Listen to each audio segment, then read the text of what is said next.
जो कुर्बानी है, सुभान अल्लाह, ये इंशाअल्लाह जन्नत की सवारियां बनेंगी, पुल सिरात की सवारियां बनेंगी। आइए नाज़रीन, मैं आपको नबी पाक अलैहिस्सलाम की कुर्बानी के हवाले से कुछ हदीसें सुनाता हूँ। प्यारे आका अलैहिस्सलाम फरमाते हैं कि कुर्बानी करने वाले को कुर्बानी के जानवर के हर बाल के बदले में एक नेकी मिलती है। We can't able to count our hair, हम अपने सर के बाल नहीं गिन सकते, तो कुर्बानी के जानवर के सर पर कितने बाल होंगे, या पूरे जानवर पर कितने बाल होंगे?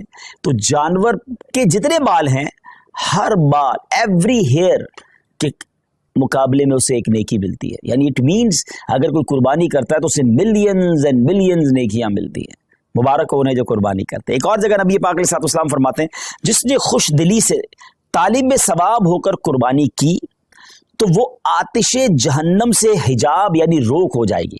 यानी कुर्बानी, देयर आर टू कंडीशंस, खुश दिली के साथ हैं, ओपन हार्टेडली, बोझ समझकर नहीं, बर्डन समझकर नहीं, खुश दिली के साथ, और फिर सवाब की नीयत से की। हाँ, ये अलग बात है, कुछ लोग कुर्बानी दिखलावे के लिए करते हैं, मुझे पता चले मैं कितने पैसे वाला हूं और जनाब मैं कितनी बड़ी बड़ी कुर्बानी करता हूं। बिल्कुल बड़े जानवर करने चाहिए, हेल्दी जानवर करने चाहिए, महंगे जानवर भी कुर्बान बिल्कुल अल्लाह की राह में खर्च करना चाहिए, लेकिन नीयत अल्लाह की रिजा, लोगों को दिखाना नहीं।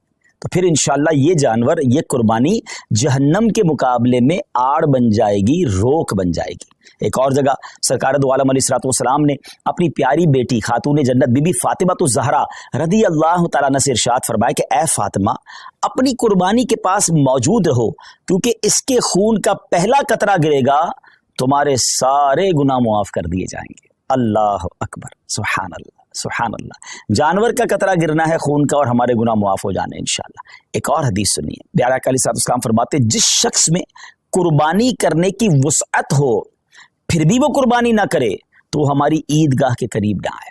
अब इसमें समझाया गया कि अगर हमारे पास कैपेबिलिटी है, हम इस काबिल हैं, हमारे पास इतनी वुसअत है कि हम अफोर्ड कर सकते हैं कुर्बानी को, और जो शरीयत ने जो उसका निसाब रखा है अगर हम पूरा कर सकते हैं तो फिर हमें कुर्बानी ज़रूर करनी चाहिए। ये बहुत बड़ी सादत है। आप यकीन करें कि ईद के दिन, यानी ये जो ईद के अयाम होते हैं ना, इसमें अल्लाह की बारगाह में खून बहाने से अफजल कोई अमल नहीं होता।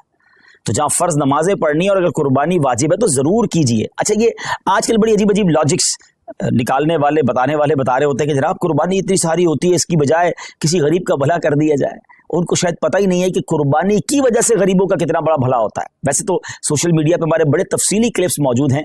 पहली बात तो एक बात समझ लें, मैं और आप कोई भी नेकी करते हैं अल्लाह की रिजा के लिए। अगर मेरे रब की रिजा उन दिनों में कुर्बानी में है तो लब्बैक अल्लाहुम्मा लब्बैक, मेरे रब की रिजा है, मैं कुर्बानी करूंगा। मैं इधर उधर की बातें नहीं सुनूंगा कि इसके बदले कुछ और कर लो, इसके बदले कुछ और कर लो। और आप गौर कर लें, हर साल कुछ लोगों के पेट में दर्द होता है जब हज पे लोग जाते हैं कि करोड़ों रुपए खर्च करके वहां क्यों जा रहे हैं, किसी गरीब का भला कर दें। अच्छा जनाब, ये करोड़ों रुपए की कुर्बानी हो रही है, किसी गरीब का भला कर दें। 12 रबीउल अव्वल को अगर कोई लंगर करता है, न्याज करता है, खुशी में लाइटें लगाता है, तो किसी गरीब का भला, कोई ना कोई लॉजिक लेकर आते हैं। ये सारी लॉजिक्स जो हैं, आप जरा गौर करें इसके पीछे मामला क्या है।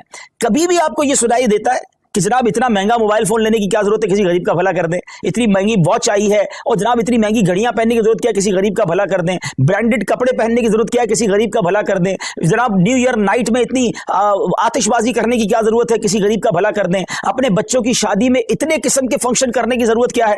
नहीं, आप कहीं नहीं सुनेंगे। सारे गरीब याद आएंगे कि जब अल्लाह की इबादत की तरफ मुसलमान रुजू करते हैं, जब उनका शौक बढ़ता है कि रब की बारगाह में कुर्बानी पेश करे, खर्च करे, अपनी जान की कुर्बानी पेश करे, वक्त दे, तो देयर इज समथिंग रॉन्ग।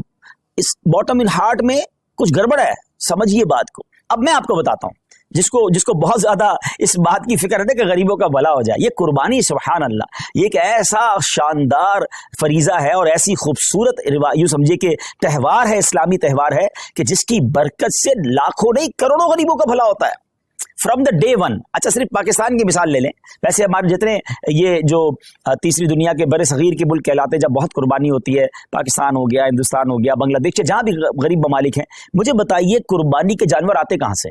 90% जानवर वो लोग लेकर आते हैं जो अपने घरों में, अपने गांव गोठों में इन जानवर को पालते हैं। गरीब लोग होते हैं और पूरा साल पालते हैं ताकि कुर्बानी के दिनों में बेचेंगे तो उससे हमें पैसे मिलेंगे।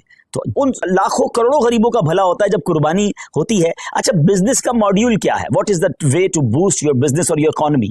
उसका तरीका यह कि एक बंदे की जेब से पैसा निकले اور وہ مختلف لوگوں کی جیبوں میں چلا جائے. امیر کی جیب سے پیسہ نکلے, غریب کی جیب میں چلا جائے. تو اب وہ غربا, وہ محنت مزدوری کرنے والے گاؤں گوٹ کے ولیجرز, وہ گاؤں گوٹ کے رہنے والے جانور لے کر شہروں میں آتے ہیں.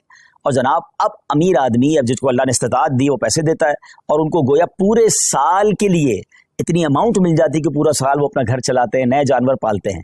تو جناب پہلا فائدہ تو یہ ہو گیا. کہاں گئے پیسے؟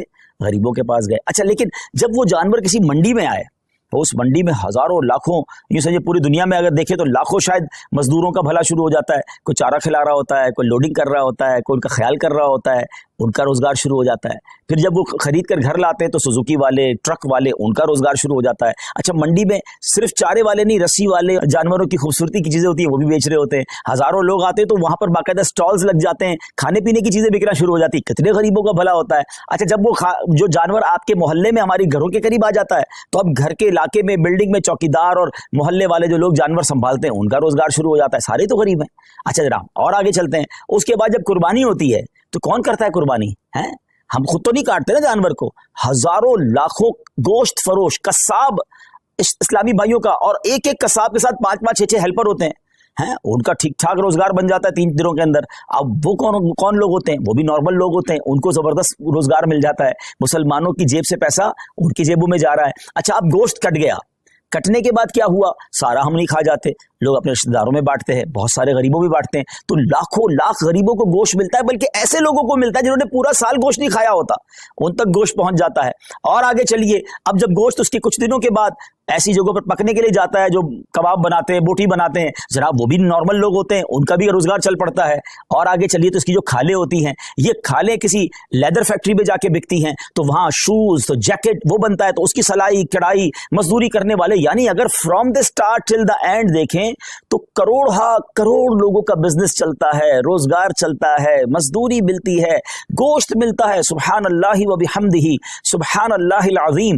گویا سنت ابراہیمی پر عمل بھی ہو رہا ہے, گناہ بھی معاف ہو رہے ہیں, اور پورے مملکت کا, پوری کنٹری کا کاروبار چل رہا ہے, لاکھوں لوگوں کا روزگار بڑھ رہا ہے. تو یہ جو آرگیومنٹس ہوتے ہیں نا, اس پر توجہ نہ دیا کریں. یہ تو میں نے آپ کو اپنے دماغ سے حکمتیں بتائی ہیں, ورنہ جس کریم نے یہ کام ہم پر حکم فرمایا ہے, ہم پر لازم شریعت نے کیا ہے, وہ جانے, اس کی حکمتیں جانے. اگر کسی کام کی حکمت سمجھ نہ بھی آئے تو ہمارا کام اس کی لاجک تلاش کرنا نہیں. اگر ہمیں یہ پتا چل گیا کہ یہ اللہ کا حکم ہے, اللہ کے حبیب کا حکم ہے, ہمارا کام لبیک کہنا ہے. جی صحیح, سب کچھ فرمانا چاہیں گے؟ ایک میسج آئے گا, اور والدین حیات ہوں تو ان کے لیے بھی قربانی کر سکتے ہیں؟